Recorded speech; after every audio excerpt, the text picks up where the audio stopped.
Welcome to Leadership Traits Decoded. I'm Cynthia Kyriazis, Chief Experience Officer at the Culture Think Tank. And I'm Drea Martin, Chief Operating Officer of the Crucible. We are collaborative partners at Performance Leadership Learning Lab, where we transform leadership intelligence into return-driven action. Today, we're unpacking the leadership traits essential for building, investing in, and scaling successful companies. Our insights come directly from data-driven metrics within our platform's solution. So let's dive in. So Drea, today I thought we would talk about another two traits that kind of go together or are seen and don't necessarily need to be decoded separately, because I think there's more of an understanding if we understand both sides of it. And the two I thought of today were confidence and self-esteem. Those are two separate, different traits driven by different things. And I wondered what you could share with us about that. Yeah, we can kind of break these down together, though I want you to chime in here because we were just talking before we started recording this episode. I like the way you broke these down, but I'll start us off with just kind of this notion, and we can dive into confidence a little bit first. What I liked about what you were kind of reiterating, and I'll have you elaborate on this, is just so much of what people learn about confidence seems to be in this notion of it's just something inherent, or you just have confidence, or you can just one day wake up and decide, oh, I'm going to be confident today. When instead it's really something that's built. It's something where you put forward, you try something, you take action, and then you use that as evidence that then determines how you move forward. What do you think about that? How can you best elaborate on that? Yes, that wasn't what we talked about before. I was thinking about when did I gain confidence? And to illustrate the point you were talking about, it was something that somebody said I should try, and then I tried it, and I kept trying it until, okay, I got pretty good at it, and that was skiing. When I was younger, I didn't know anything. We moved to Seattle. I didn't know anything about snow skiing. And somebody said, well, you should try because everybody in Seattle skis. Okay. So I tried it and I had next to zero confidence about it, even though the instructor said, you're doing fine, you're doing well. That was fine. That was good with me. But I was still kind of in the back of my head thinking, I don't think I'm really that good at it. I think they're just saying that. Or if they were trying to build me up, I said, okay, well, they're trying to build me up. But it was different than my self-esteem. My self-esteem around that topic had to do with what I thought internally I was doing well and what I needed to continue to improve on. And it was a matter of listen to the outside and then listen to the inside. That self-talk can be a winner or a loser for someone's growth, for someone's change in behavior.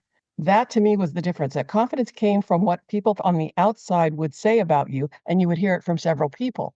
But the self-esteem came from how well am I doing this according to my own belief of myself? How well? Did I really do that really, really well? Now, I never did say that about skiing, but I did say it about other things in business that I thought I would never say about myself. I said, wow, I did that. I remember the first time I sold to a Fortune 500 and I closed, and I didn't anticipate any of that, not the client, not the close.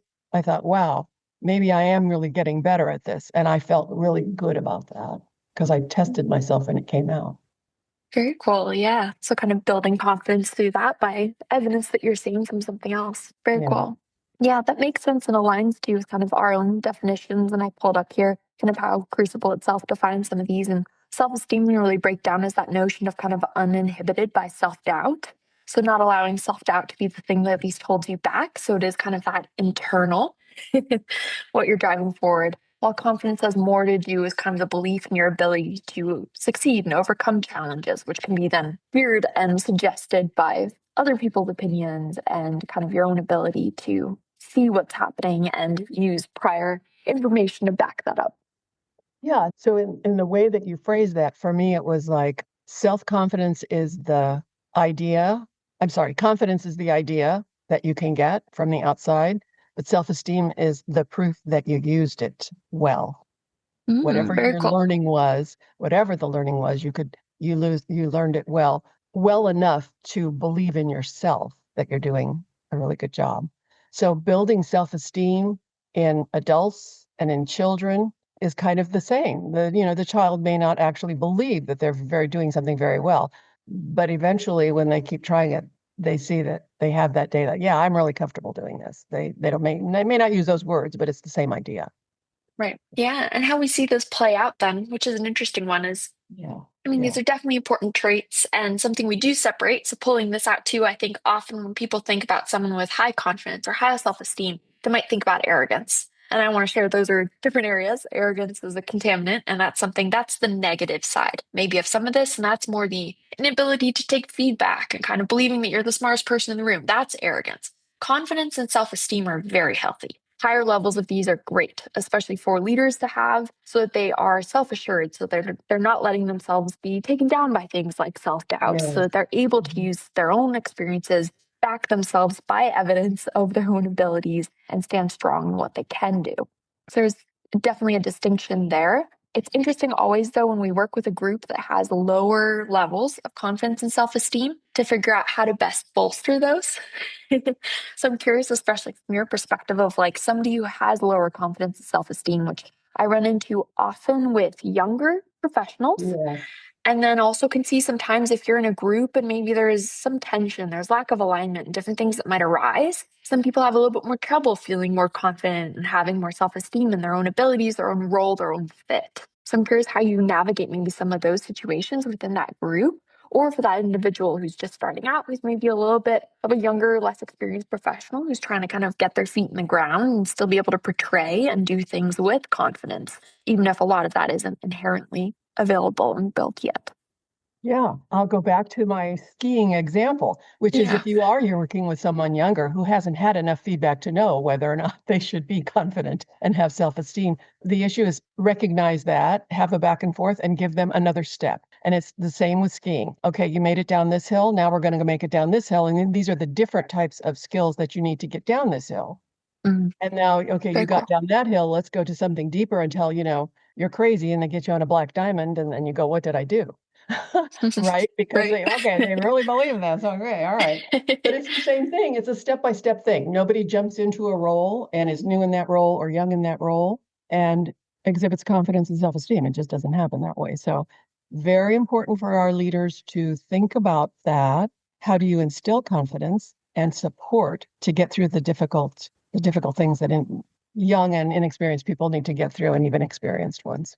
That was awesome. Thank you. Yeah. One other area I think I'd add to this, and this is, I think, a little bit of a trend in our last few episodes. We've talked about this notion of clarity and this kind of notion of alignment. There's something here too. I think one of the best ways I've seen confidence and self-esteem bolstered is in learning more about yourself, understanding more about what drives you, what you can do well, what you can't do well, what areas you need to focus on for development, and using that information to help yourself figure out how you can continuously improve within what you're doing. Taking ownership of the things around you, especially things you can control, and driving forward accordingly is an area I'd say I'd add to that of not just the practice on the next hill, but also look at yourself as, in your example, that skier, and making sure you have what equipment is helping you, what equipment isn't helping you, what else could you be doing, what else mindset wise can you support yourself with, so that there's as much of an internal drive in these areas, because so much of self-esteem is truly